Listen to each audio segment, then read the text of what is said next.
MA इतिहास। Topic हमारा है असहयोग आंदोलन। भारतीय राजनीति में महात्मा गांधी के प्रवेश के साथ ही अगला चरण आता है जिसमें असहयोग आंदोलन को हम महत्वपूर्ण मानते हैं। असहयोग आंदोलन का नेतृत्व स्वयं गांधी जी ने संभाला। उन्होंने केसरी हिंद की सरकारी उपाधि लौटा दी। उनकी देखा देखी अनेक प्रभावशाली नेता इस आंदोलन में शामिल हो गए। रविंद्रनाथ ठाकुर सहित अनेक व्यक्तियों ने सरकारी उपाधियों को लौटा दिया। मोतीलाल नेहरू, चित्तरंजन दास, राजेंद्र प्रसाद जैसे प्रसिद्ध वकीलों ने वकालत छोड़ दी। हजारों छात्राओं ने स्कूल से अपना नाता तोड़ दिया। विदेशी वस्तुओं का बहिष्कार किया। विदेशी वस्तुओं को होली जलाई गई। घर घर में चरखा की ध्वनि सुनाई पड़ी और अनेक राष्ट्रीय विद्यालय, काशी विद्यापीठ, गुजरात विद्यापीठ, बिहार विद्यापीठ, महाराष्ट्र विद्यापीठ आदि की स्थापना हुई। लाखों की संख्या में स्वयंसेवक तैयार हुए और शीघ्र ही तिलक कोष में वांछित राशि जमा हो गई। जगह जगह प्रदर्शन हड़ताल हुई। इस प्रकार से असहयोग आंदोलन की पृष्ठभूमि शुरू हुई। जब असहयोग आंदोलन की पृष्ठभूमि शुरू हुई तो उसके साथ ही सरकार ने दमन क्रिया की नीति अपनाई और असहयोग आंदोलन को समाप्त करने का प्रयास किया गया। सरकार के समक्ष विपत्ति घटी। इसी बीच 5 असहयोग आंदोलन के संदर्भ में कहा जा सकता है कि भारत में विशाल स्तर पर धरना प्रदर्शन शुरू हो गए और विभिन्न लोगों को गिरफ्तार कर लिया गया, जैसे मोतीलाल नेहरू, मोहम्मद अली, शौकत अली, चित्तरंजन दास, लाला लाजपत राय, सभी को गिरफ्तार कर लिया गया।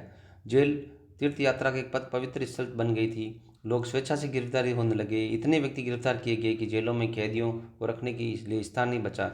इस प्रकार से एक तरह से सामूहिक गिरफ्तारियों का कार्य शुरू हो गया। असहयोग आंदोलन सरकार के समक्ष से विपरीत खड़ी थी। इसी बीच 5 फरवरी 1922 को चोरी चोरा की दुर्घटना घटी। यहाँ पुलिस ने अहिंसक प्रदर्शनकारियों पर गोली चलाकर उन्हें भून दिया।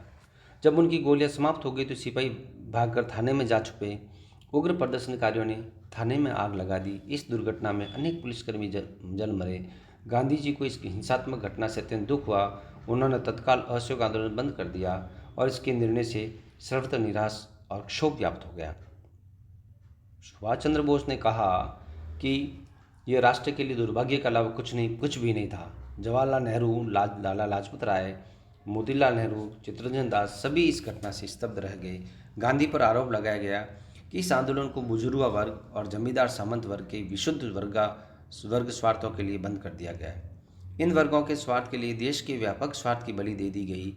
लेकिन गांधी जी इस आंदोलन को इसलिए बंद कर दिया क्योंकि वे समझते थे कि सभी नेताओं के जेल चले जाने से जनता दिशाहीन एवं हिंसक हो गई थी। हिंसा के द्वारा सरकार का मुकाबला नहीं किया जा सकता, अतः आंदोलन बंद कर देना उचित समझा। इस प्रकार से आंदोलन को बंद कर दिया गया। इस आंदोलन का भारतीय इतिहास पे बहुत अधिक महत्व पड़ा। वो महत्व क्या क्या है इसके बारे में भी हमें जानकारी होनी जरूरी है। तो असहयोग आंदोलन का भारतीय इतिहास के विश्व पटल पर बहुत अधिक महत्व रहा। महत्व ये रहा, इसके बारे में हमें जानकारी होनी जरूरी। अपने घोषित उद्देश्यों में असहयोग आंदोलन आंशिक रूप से सफल रहा। विधानसभाओं में बहिष्कार में यह असफल रहा। कांग्रेसी सदस्यों ने चुनाव में भाग नहीं लिया, परंतु वे मतदान में निर्वाचन बंद नहीं करवा सके। पंचायत की गणना का भी न्यायिक व्यवस्था पर विशेष प्रभाव नहीं पड़ा। सरकारी उपाधियां लौटाई गई, लेकिन सरकारी सेवकों की संख्या में कमी नहीं की गई। अपने रचनात्मक कार्यों से अवश्य अपार सफलता मिली। आंदोलन की सफलता का सबसे अधिक मूल्यांकन इस बात से किया जाता है कि कांग्रेस को एक नवीन दिशा प्रदान की और धीरे धीरे इस आंदोलन के महत्व को भारतीय राजनीति में एक मील का पत्थर साबित हुआ। शीघ्र ही 10 मार्च 1922 को गांधी जी को इसी घटनाक्रम के संदर्भ में राजद्रोह का मुकदमा दर्ज चला गया और 1922 को गांधी जी को गिरफ्तार कर लिया गया। 6 वर्ष के लिए जेल की सजा दी गई। कांग्रेस के अंदर विद्रोह की भावना बलवती हो गई और स्वराज्य का उदय संभव हो गया। इस प्रकार असहयोग आंदोलन में गांधी जी ने प्रथम बार एक संगठित होकर के स्वतंत्रता आंदोलन की शुरुआत की, जिसमें भारत के संपूर्ण नागरिक समग्र रूप से एक साथ होकर के शिक्षित, बुद्धिजीवी, मध्यम वर्ग और सर्वहारा वर्ग सभी ने इस असहयोग आंदोलन में सक्रियता के साथ भाग लिया और ब्रिटिश नीतियों का विरोध किया।